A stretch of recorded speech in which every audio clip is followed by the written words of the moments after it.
नहीं।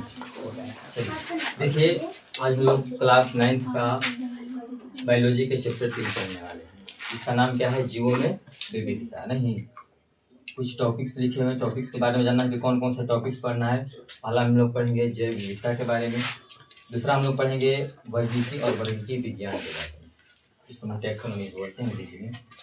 तीसरा में क्या है कि वर्गीकरण का आधार क्या होगा, और चौथा में वर्गीकरण का समूह क्या होगा।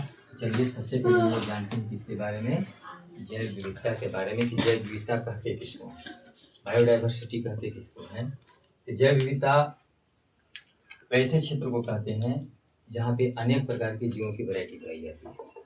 अनेक प्रकार के जीवों की वैरायटी यानी कि अनेक प्रकार के जीव जहाँ पे जिस क्षेत्र में पाए जाते हैं, वैसे ही क्षेत्र को हम क्या कहते हैं, जैव विविधता कहते हैं।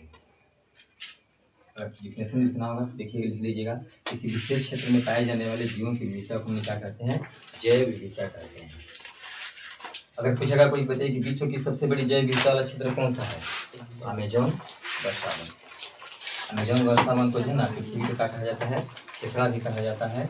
और इस क्षेत्र में जीवों एवं पेड़ पौधों एवं वनस्पतियों के लगभग कितना %, 90% विविधताएं पाई जाती हैं। चलिए जानते हैं क्लासिफिकेशन के बारे में, वर्गीकरण के बारे में कि वर्गीकरण क्या होता है। तो जीवों की विविधता के अध्ययन को सहज करने के लिए, यानी कि जीवों की जो हम लोग वैरायटी पाई जाती है उसको अध्ययन को जो है ना सहज बनाने के लिए, सरल बनाने के लिए, उसकी जीवों की समानता के आधार पर, बीज समानता के आधार पर हम लोग विभिन्न वर्गों में या विभिन्न समूहों में बांटते हैं, अलग अलग वर्ग समूह में बांटते हैं। उसे हम लोग क्या कहते हैं, वर्गीकरण कहते हैं, क्लासिफिकेशन कहते हैं।